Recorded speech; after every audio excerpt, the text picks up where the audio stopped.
Okay, it's Al Angelo from A Plus Racing, and we're back at you with part 3 and the last of why won't my car start? All right, so to give you a recap, I see my brothers and sisters on Facebook. A lot of times they're posting on there every week. I can't start my car. It cranks, but it doesn't start. This series of videos is to help you understand how to determine what system it's in to save you a ton of money, all right? So you're not just throwing parts at it, hoping that you fix it, all right? We're going to methodically take this thing and figure out which one of these 3 areas, compression, fuel, and spark, is the problem, all right? So this is part 3. Now, you should be subscribing so you don't miss any of this, because I guarantee you at some point, some vehicle, and it might not even be a Miata, you're going to run into a problem where the thing cranks but doesn't start. And I don't care if it's a Lexus, a Toyota, or a Miata, or whatever it may be, you need to have these 3 things. Well, I guess if it's not an electric car, but if it's a gas-powered car, you're going to need these 3 things to make it run, all right? So our next step is for spark. We got to be able to jump the spark on the spark plug in order to burn off the air-fuel mixture. So if you're not sure how the whole system works,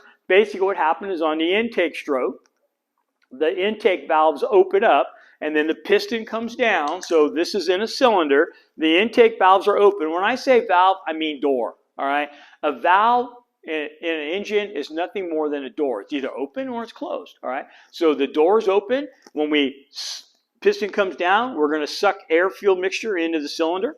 And when the piston gets all the way to bottom dead center, it's going to rotate, start coming up. We shut the doors, and the piston comes up. It squeezes the air-fuel mixture into a really tight area, and then we introduce the spark.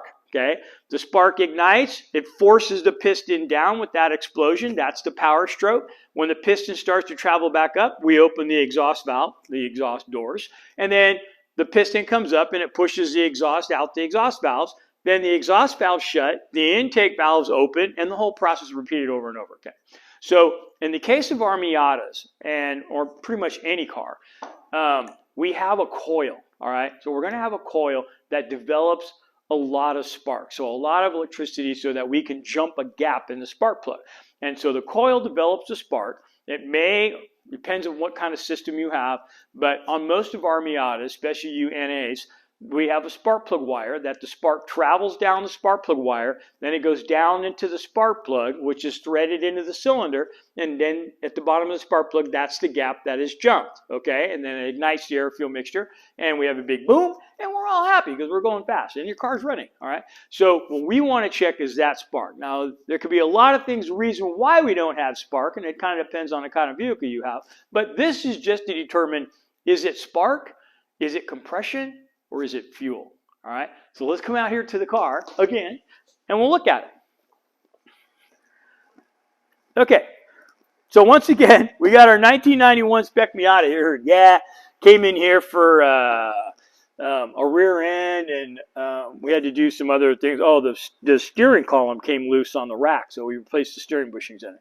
All right, so I took the spark plug wires off because I don't want it to start, because this is a running car, all right? And so I don't want it to start, but I want you to be able to see the spark, okay? Now, when I take these plug wires off, so let's say this one goes right here, which it does, then the way that I take them off is I twist them, okay? I twist it back and forth, and then I pull up on it, and hopefully the whole spark plug wire comes off, because like I told you in the earlier video, sometimes this little rubber grommet gets stuck down there, okay? So I twist them and take them off. Now, the firing order on this one here is 4, 1, 2, 3. So, but when you take them off, you should remember where they're going. There's only 4 of them. Some people put tape on them and write 1, 2, 3, whatever. This is number 1 cylinder, 2, 3, and 4. So it's a good idea for you to mark these if you need to, if you're not familiar with how the spark plug wires go. Because if you get them mixed up, it's not going to run very good. You're not going to be going fast. You're going to be going slow, and you're not going to be happy.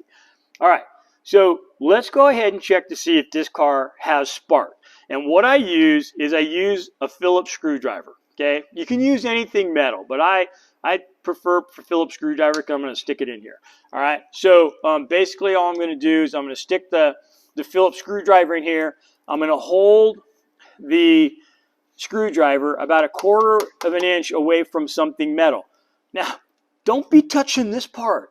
You touch this part, you're going to feel what it's like to have like 90,000 volts go through you. It's going to excite you, okay? So if you hold this part here and you don't touch the car, the chances of you getting shocked are pretty minimal, all right? Because I've been shocked lots of times, and I've come up with a conclusion that, well, I just don't like it, all right? So I'm going to try to avoid that. So I'm going to hold on to the thick plastic handle. I'm going to hold the screwdriver about 1/4 of an inch away from the valve cover. It's metal, it's a ground. And then we're going to crank the car, and we should see a spark jumping in between there, okay? All right, so I'm clear of the car. Let's go ahead. I got somebody in it. Go ahead, crank it. And you can just see the spark there jumping back and forth. Okay, go ahead and hold it. All right, so I just see the spark there that jumps the gap to the ground. So that tells me I'm getting spark, all right? The only thing I don't know is, am I getting spark at the right time? So in that case, what I would need to do is I would need to check the cam timing, right? Which would involve taking this valve cover off, taking this front cover here off, lining up the crankshaft on number 1 cylinder down there at the bottom, and then checking to see if the marks will line up. Now, if you want me to make a video on that, then comment to me, and then I'll make a video on it, and I'll show you how to check it, okay? Because that's going to tell me if I'm getting spark at the right time, all right? Okay, so now, if I wanted to go ahead and put this thing back together, then it would be 4, 1, 2, and 3. Okay, and from there, it should start. All right, go ahead and crank it, see if it starts, buddy.